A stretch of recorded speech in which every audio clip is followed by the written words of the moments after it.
नमस्कार दोस्तों। चलिए आगे के चैप्टर के हिस्से में चलते हैं। पहले चैप्टर के अगले पॉइंट, गरीबी उन्मूलन में ऋण की भूमिका। जैसा हमने आपसे कल कहा था, तो ऋण की भूमिका स्पेशली मैं आपसे बोलता हूँ कि स्लम में या फिर रूरल एरिया में रहने वाले लोगों के लिए जो फाइनेंस की क्रेडिट की व्यवस्था है, स्पेशली वो माइक्रो फाइनेंस के द्वारा हो रही है। वो चाहे बैंक कर रही हो, चाहे एनबीएफसी कर रही हो, चाहे एनबीएफसी एमएफआई कर रही हो, या नो प्रॉफिट ऑर्गेनाइजेशन कर रही हो। राइट। अब हम आपसे बताते हैं कि क्यों महत्वपूर्ण है इनके, जो गरीब लोग हैं उनके जीवन में माइक्रो क्रेडिट या लोन, जो थोड़ा सा भी लोगों को लोन होता है तो उनको उसका क्या फायदा होता है, देखते हैं। गरीबी उन्मूलन में ऋण की भूमिका महत्वपूर्ण है और इसे आर्थिक रूप से वंचितों को सशक्त बनाने में एक प्रभावी उपकरण के रूप में व्यापक रूप से मान्यता दी गई है। ऋण तक पहुंच गरीबी में रहने वाले व्यक्तियों और परिवारों को अपनी वित्तीय स्थिति में सुधार करने और गरीबी के चक्र को तोड़ने की दिशा में काम करने में सक्षम बनाती है। जब उनके पास थोड़े पैसे आते हैं, उस पैसे से वो अपने आय आय सृजन वाले कार्यक्रम में लगाते हैं, उससे उनको कुछ फायदा होता है। गरीबी उन्मूलन में ऋण की भूमिका के कुछ प्रमुख पहलू इस प्रकार हैं। मैं आपको करीब यहाँ 5 6 7 पहलू लिखा हूँ, मैं आपको दिखाता हूँ। सबसे पहला क्या होता है कि आय बढ़ती है, आय बनती है ना। ऋण गरीबों का आय सृजन गतिविधियों में निवेश करने की अनुमति देता है, जैसे छोटा व्यवसाय शुरू करना, उत्पादक संपत्ति खरीदना, या कोई वर्तमान व्यवसाय है तो उसको बढ़ाना। ये अतिरिक्त आय उन्हें गरीबी से बाहर निकलने में मदद करती है, आजीविका का एक स्थायी साधन भी प्रदान करती है, कर सकती है, मतलब अगर आप सही से इस्तेमाल किए तो। अगला है उद्यमिता संवर्धन, है ना। रोजगार कैसे बढ़ता है, देखते हैं। ऋण गरीबों के बीच उद्यमिता को बढ़ावा देने में मदद करता है। यह उन्हें अपने व्यावसायिक विचारों का पता लगाने, परिकलित जोखिम लेने, उन आर्थिक अवसरों का लाभ उठाने में सक्षम बनाता है जो अन्यथा उनके पास नहीं होते। सफल उद्यमशील उद्यम रोजगार पैदा कर सकते हैं और स्थानीय अर्थव्यवस्था को प्रोत्साहित कर सकते हैं। ठीक है। अगले पॉइंट पे आते हैं, उपभोग को सुचारू करना। जब पैसे होते हैं तो आदमी उपभोग भी करता है। ऋण का उपयोग वित्तीय कठिनाई की अवधि के दौरान में भी किया जा सकता है, जैसे गरीब परिवारों को जरूरत पड़ने में तत्काल पैसे की व्यवस्था हो जाती है, खासकर आपात स्थिति में या मौसमी उतार चढ़ाव, जिस समय बिजनेस में डिस्टरबेंस होता है। अगला, मानव पूंजी में भी निवेश। अगर किसी से काम लेना है तो उसमें भी लगाने, उनको देने के लिए इस पैसे का इस्तेमाल होता है। ऋण का उपयोग गरीबों की मानव पूंजी को बढ़ाने, शिक्षा, स्वास्थ्य देखभाल, व्यावसायिक प्रशिक्षण में निवेश के लिए किया जा सकता है। बेहतर कौशल और स्वास्थ्य बेहतर रोजगार क्षमता और आर्थिक गतिशीलता में योगदान करते हैं।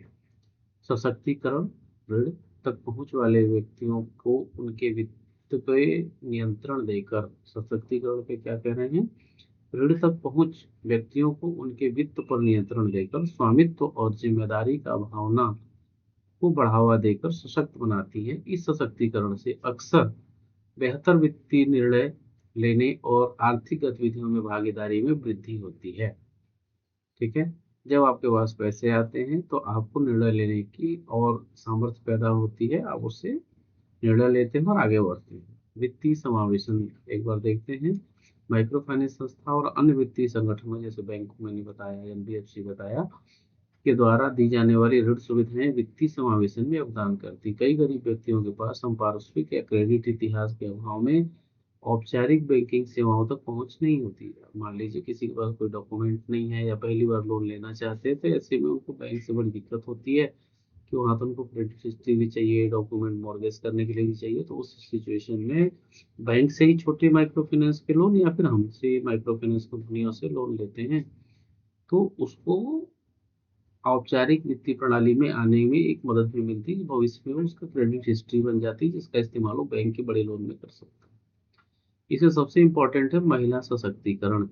क्रेडिट कार्यक्रम अक्सर घरों और समुदायों में उनकी महत्वपूर्ण भूमिका को पहचानते हुए महिला को लक्षित करते हैं। महिलाओं को ऋण प्रदान करने से लैंगिक समानता को लाने में थोड़ी सहूलियत होती है, क्योंकि अपने परिवार समुदाय की भलाई में अधिक निवेश करती हैं। यह सुनिश्चित करना आवश्यक है कि गरीबों के बीच अत्यधिक ऋणग्रस्तता से बचने के लिए क्रेडिट कार्यक्रम को जिम्मेदारी से डिजाइन और कार्यान्वित किया जाए। उचित ब्याज दरों, पर्याप्त वित्तीय साक्षरता प्रशिक्षण और उचित निगरानी तंत्र की पेशकश करने वाली स्थायी ऋण पहल गरीबी उन्मूलन पे सकारात्मक प्रभाव डाल सकती है और अधिक समावेशी और लचीले समाज का निर्माण कर सकती है।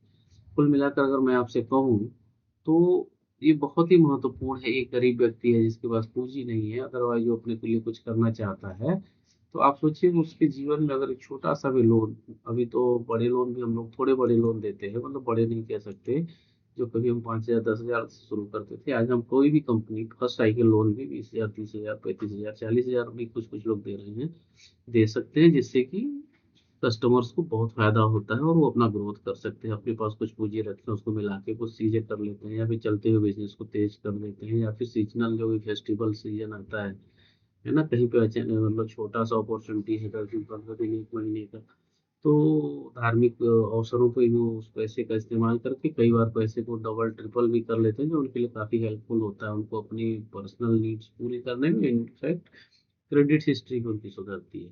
तो इस वीडियो में यही तक। अगले वीडियो में हम लोग क्या बात करेंगे एक बार देख लेते हैं। अगले वीडियो में हम लोग बात करने वाले हैं